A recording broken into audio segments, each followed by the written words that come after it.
Alrighty, so today we're gonna try getting a whole bunch more sap boiled off. I've probably got like, gosh, at least 20 or 25 gallons over here, and then I actually haven't even collected all of it from the buckets over on the taps either. There's probably another 10 gallons over there. So we're not gonna get through all of it today, but we may go again tomorrow as well and try getting a bunch of this out. The weather warmed up and the taps really started flowing. So we're gonna try doing this, and at the same time I'm also working on trying to get the high tunnel up. You can see we've got a few bows. I think this probably has already been up at this point, seeing that, but if not, you're getting a little sneak peek of where we're at with that. As you can see, we're starting to get a little bit of light going here this morning. Want to get the stove started early because it takes a little while to get warmed up.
Well, we're on to day 2 of boiling.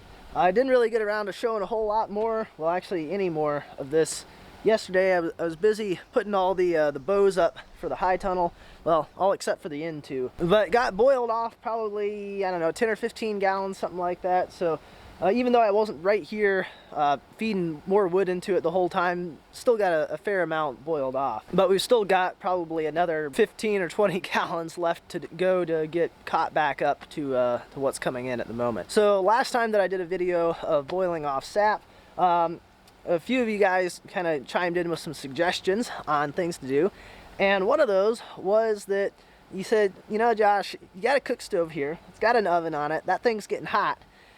Wouldn't it make sense to throw some sap in there and have that heating up so that when you're adding sap to the pots, you got sap that's at least warm or maybe even hot, so that it's not killing off the boil quite as badly? And I thought, well, yeah, that kind of makes sense. Now, I really need to get like another all-metal pot. I think that would probably be the best thing to do. Then I could have a fair bit of sap in there. I don't have one at the moment, but I was able to rustle up a couple little flat pans that I could stick in there, and that's maybe like a gallon and a half that I can fit in those without being too concerned about spilling them, getting them in and out. And that actually worked really well yesterday. That gets pretty close to boiling temperature in there in between when I need to add more in. And so when I take that and dump it into the pots, it kind of takes it off from boil a little bit, but then within probably a minute it's back to boiling again. So that definitely is an improvement over how I was doing it before adding the cold sap in. Alrighty, so it's been probably a week or so since the last time I did a boil on the cook stove. And what we're doing here today, I think, may be our last one for the year. So right now it's kind of late mid-February, and I've been watching the weather, and at least for the next week and a half or 2 weeks, we aren't getting any days where it's really getting below freezing at night. Maybe a degree below, but in order to get the sap flowing, it's really got to get at least a few degrees below to really get everything cooled down so that it starts flowing again. And it's just not showing that it's going to be doing that. Now, of course, who knows what the weather will actually do, but at the moment, it's not really looking like we're going to get that. Now, I've already boiled through actually close to 4 bucketfuls of sap today. So I've got all my buckets empty. We're going to walk over to our taps, see what we got over there. I think we might actually have some over there. I haven't checked it in 2 days now, I think. And we did have one night where it got down a few degrees below freezing, so I think we actually should have a decent amount over there. But I've been wrong before about how much sap I thought I was going to get, so we'll find out here in a second. All right, bucket number 1. Yeah, there's a couple gallons in there. It's not super full, but it's still dripping just a little bit. It's not doing a whole lot, but we might get a little bit more out of here over the next day, but I don't think we'll get more than maybe a gallon or so. Bucket number 2. Whoa! Well, that's interesting. There's almost nothing in that one. Normally, these 2 middle ones here will have more than what the one at the end has in it. So, I don't know. Maybe that's a sign that our season's coming to an end. This one feels pretty light too. Wow, that is interesting. Again, almost nothing in there. And then, as usual, I'm fairly certain, yeah, there's going to be basically nothing in this one. Yeah, that's empty. There's nothing in there. Alrighty, well, we only got about 2.5 gallons of sap from our taps over there. So, not very much. I thought there might be a little bit more than that with the temperatures that we've had, but yeah, just 2.5. And I've actually already got that poured into our pots over here, so that's getting boiled off. So at this point, we're just trying to get these reduced down into one pot, and then we'll finish that off. And then that very well may be the last maple syrup that we're going to do for the year.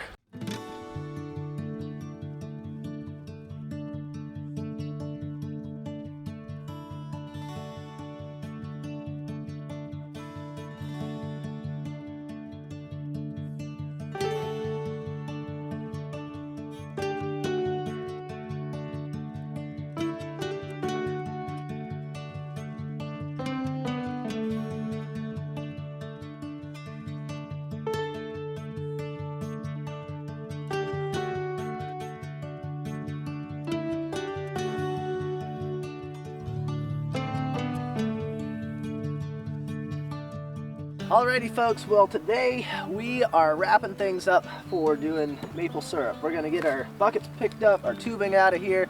We're going to try getting our taps pulled out of the tree and get this stuff finished up for the year. We're getting into March now, and the weather's warmed up enough that maybe in another week we might get some weather where the sap might start flowing again, but it's a little iffy on whether or not it would actually do anything. And in addition to that, I've got enough other things that are starting to pick up now that we're starting to get into the springtime. I've got broiler chicks coming in and layer chicks, and we'll be starting doing some stuff with the high tunnel, getting stuff planted out there fairly soon. And we need to get fence put up so that I can get pigs. And there's enough other things that we're just going to call it quits for doing anything more with maple syrup for the year. So I'm not really sure how hard these things are going to come out of here. I don't know if I can just... Thought maybe I could just pull on them. Probably going to end up breaking them. Man. I don't know if I want to twist it or anything. I brought a little pry bar out with me. I don't know if this will make it better or worse.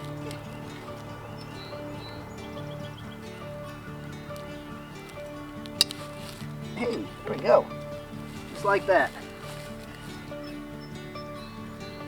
Alright, that actually worked pretty well. I'll take all this stuff back over to the mill house and get it washed up and cleaned up and ready to go for next year.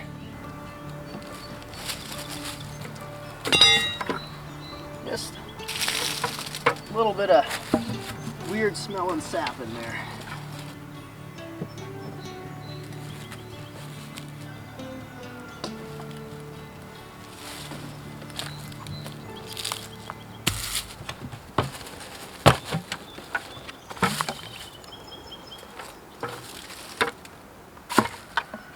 Ooh, you can smell that one was starting to ferment just a little bit. Yeah, there's a little bit of sugar getting converted there.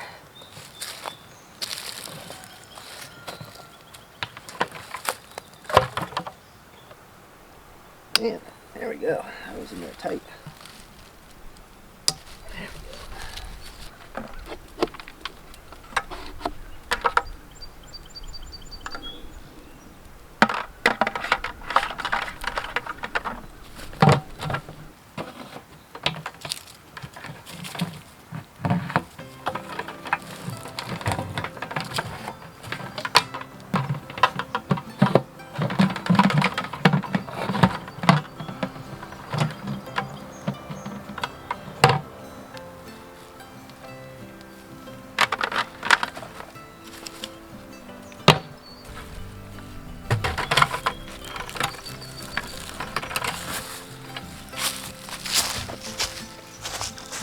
Alrighty folks, well that is going to do it for this year for maple syrup and tapping and boiling and all that sort of stuff. I'm going to spare you having to watch me wash out all the buckets and the tubing and the taps and getting all that stuff cleaned up and put away. So anyway, that is going to be it for today's video. As always, I appreciate you guys watching and I will see you next time.